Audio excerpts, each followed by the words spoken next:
నమస్తే, నేను మీ ఈశ్వర్. P6 న్యూస్కి స్వాగతం.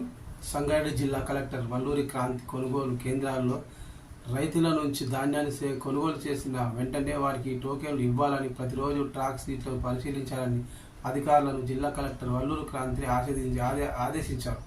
శుక్రవారం పుల్కల్ గ్రామంలో కొనసాగుతున్న ఐకేపీ PACS వరి ధాన్య కొనుగోలు కేంద్రాలను పరిశీలించిన జిల్లా కలెక్టర్ PAC గోదాములను కలెక్టర్ సందర్శించారు. ఈ సందర్భంగా కలెక్టర్ రైతుల సౌకర్యార్థం కేంద్రాల్లో ఏర్పాటులో ఉన్న సదుపాయాలను పరిశీలించారు. ధాన్యం తరలించిన రైతులను పలకరించి కొనుగోలు కేంద్రాల్లో ఏమైనా ఇబ్బందులు ఉన్నాయా అని అడిగి తెలుసుకున్నారు.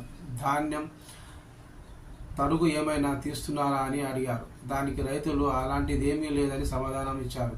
కొందరు తొందరపడి దళారులను నమ్మొద్దని అన్నారు. రైస్ మిల్లర్ల ధాన్యం లోడ్లలో కూడిన లారీలు నిలిచి ఉండకుండా అన్లోడ్ చేయాలన్నారు. జిల్లా వ్యాప్తంగా ప్రస్తుత సీజన్లో 211 కొనుగోలు కేంద్రాలు ఏర్పాటు జరిగిందని, పూర్తి స్థాయిలో అన్ని కేంద్రాల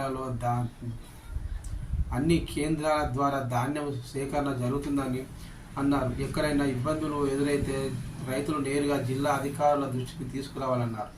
ధాన్యం సేకరణ క్రమంలో ధాన్యం సేకరణ ప్రక్రియలో క్షేత్రస్థాయి సిబ్బంది మొదలుకొని అధికారుల వరకు అందుబాటులో ఉంటారని, అందరు అధికారులు బాధ్యతాయుతంగా వ్యవహరిస్తారని